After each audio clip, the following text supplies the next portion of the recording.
Hello दोस्तों, welcome back to my channel. मैं हूं आपके साथ अनुज मौर्य और आज का हमारा विषय है, मैं आपको इस वीडियो में बताने वाला हूं बलिदान मुंशी प्रेमचंद द्वारा, जो कि हिंदी की कहानी लिखी गई है। बहुत ही आसानी से एकदम सारांश मैं आपको यहां से बता दूंगा किस प्रकार इन्होंने इनमें किसका वर्णन किया, कैसे किया, क्या किया, और सारी जानकारी मैं इस वीडियो के माध्यम से आपको इस छोटे से वीडियो में दूंगा। ये बलिदान कहानी का सारांश, तो वीडियो को पूरा देखना, स्किप मत करना। तो चलिए वीडियो को स्टार्ट करते हैं। तो यहाँ पर सबसे पहले एक कहानी है, क्लास 11th का है ये है बलिदान कहानी, जो कि बलिदान कहानी ये इसके रचयिता हैं, ये मुंशी प्रेमचंद्र जी ने इसे लिखा है। तो इनके द्वारा ये रचित मुख्य कहानी है। तो यहाँ पर ये पूरी तरह से ग्राम्य परिवेश से गृहीत है।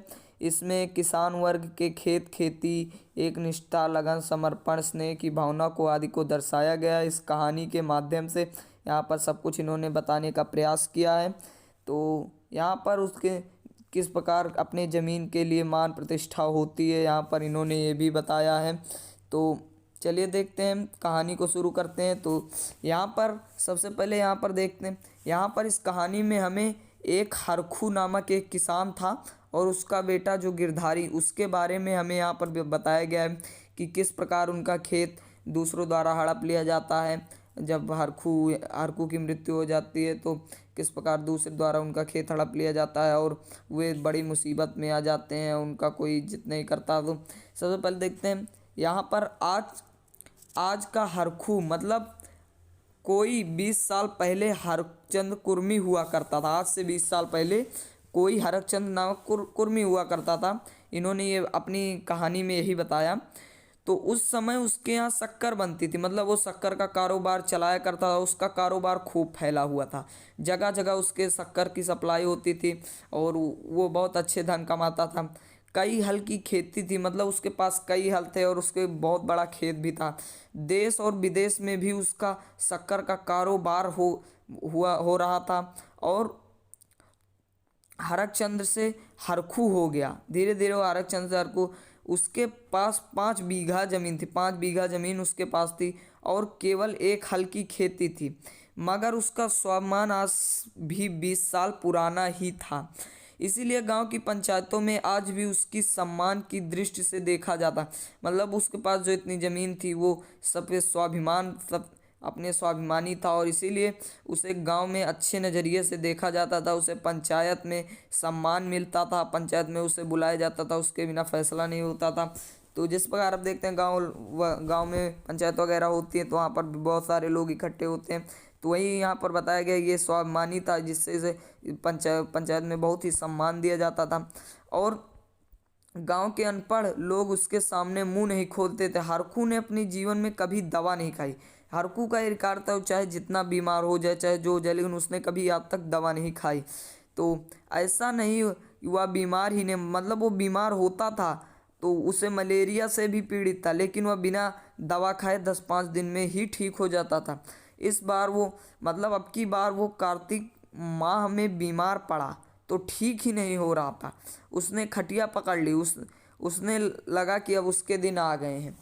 तो उसके गांव में ही एक मंगल सिंह नामक एक किसान भी रहता था। तो मंगल सिंह एक दिन उसे देखने आया और बोला, बाबा बिना दवा खाए अच्छे ना होंगे। तो कुनैन होती है एक औषधि, तो उसने कहा कि कुनैन क्यों नहीं लेते।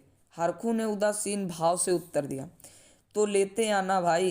तो अगले दिन कालिका दीन ने आकर कहा, मतलब कालिका दीन भी उसी के गांव में रहता था, बाबा 2-4 दिन कोई दवा खा लो, अब तुम्हारी जवानी के देह थोड़े हैं कि बिना दवा दर्पण के ठीक। मतलब उस कालिका दीन ने कहा कि अब तुम ठीक नहीं होगे, अब दवा ववा खा लो तो भी ठीक हो जाए, अब तुम्हारे जवानी के दिन नहीं रहे कि तुम ठीक हो जाओगे।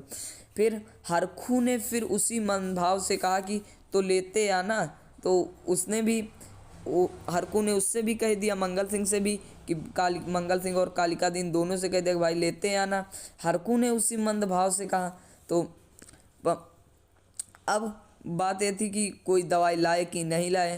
तो बिना पैसे किसी ने हरखू को दवा ना ला कर दी, मतलब हरखू ने पैसे नहीं दिए तो किसी ने उसे दवा भी नहीं ला के दी। दवा के दाम देने की बात किसी से कही अंततः 5 महीने कष्ट भोगने के बाद, मतलब जब वो 5 महीने उसी तरह खाट पे पड़ा रहा और बीमार रहा, तो ठीक होले के दिन ही हरखू की मृत्यु हो गई। और उसके पुत्र जो गिरधारी था उसने खूब धूमधाम से उसका क्रियाक्रम किया। उसके बाद फिर हरकू के उपजाऊ खेत में 3-3 फसलें देते थे और उसे सभी गांव वालों की नज़र उन पर लगी थी। मतलब गांव वाले, जब हरकू की मृत्यु हो गई तो गांव वाले उसकी ज़मीन पर अब नज़र डालने लगे कि ये ज़मीन किस प्रकार हथियाया जाए। तो सभी जमींदार लाला ओंकार नाथ को उकसाने लगे, दुगना लगान और बड़ी रकम नजराना, मतलब लगान लगाओ, उसके ऊपर दुगना लगान लगाओ। तो लोग वहाँ से उसे भड़काने लगे।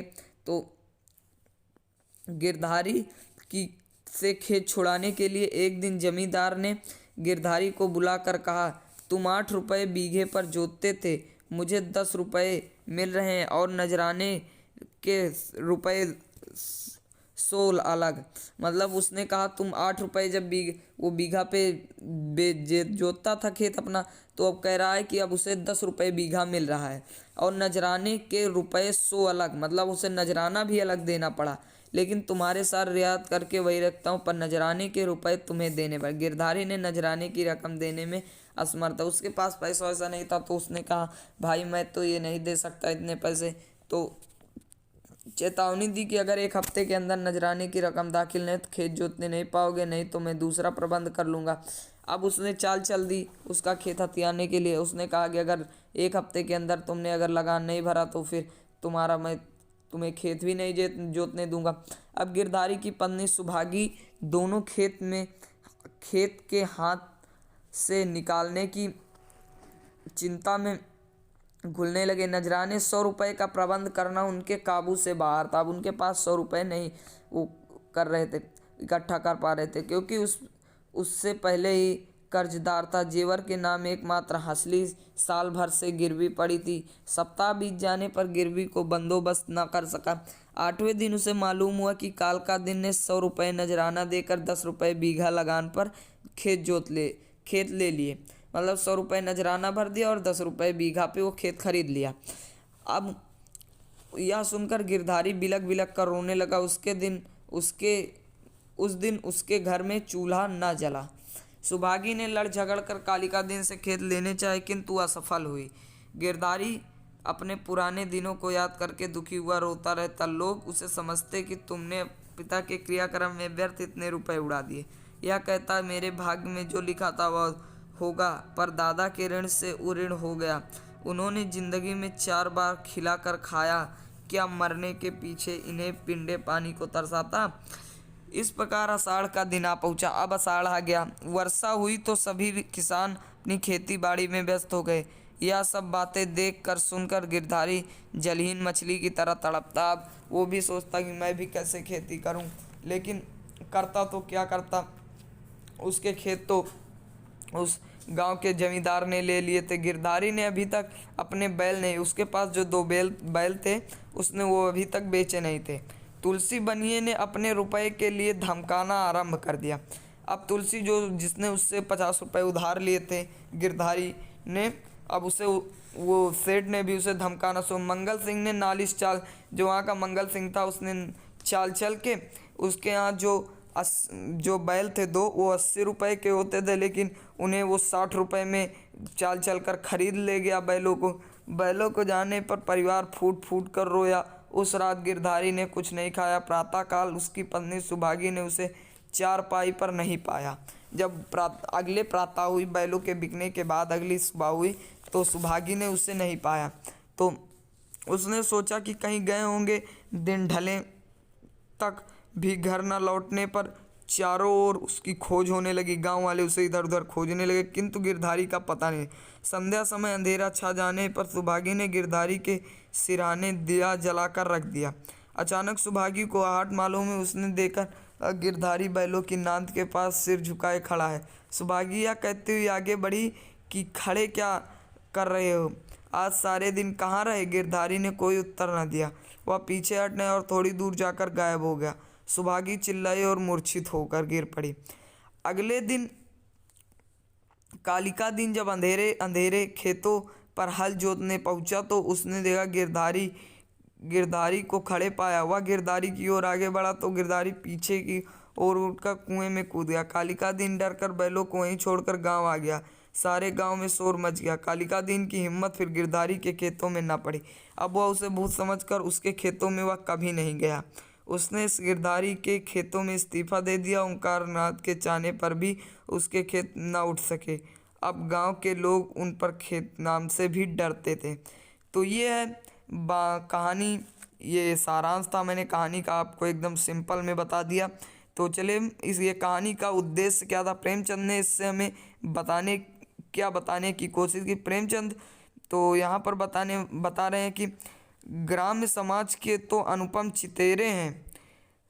गांव को उन्होंने निकट से देखा है। इस कहानी में उन्होंने गांव को एकदम निकट से देखा है। अंधविश्वास, रीति रिवाज, मानवीय संवेदनाएं कहानियों का मुख्य प्रतिध्याप रही हैं। यहाँ पर गरीब मजदूर, किसान, जमींदार और बनिए साहूकार के शोषण किए जाने पर समस्या का मुख्य रूप से किस प्रकार वो शोषण कर रहे हैं इन किसानों का, गरीबों का।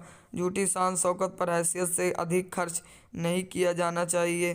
तो ऐसा यहाँ पर भी बताया गया है प्रेमचंद ने। यहाँ से ये भी हमारे कहानी का सारांश होता है।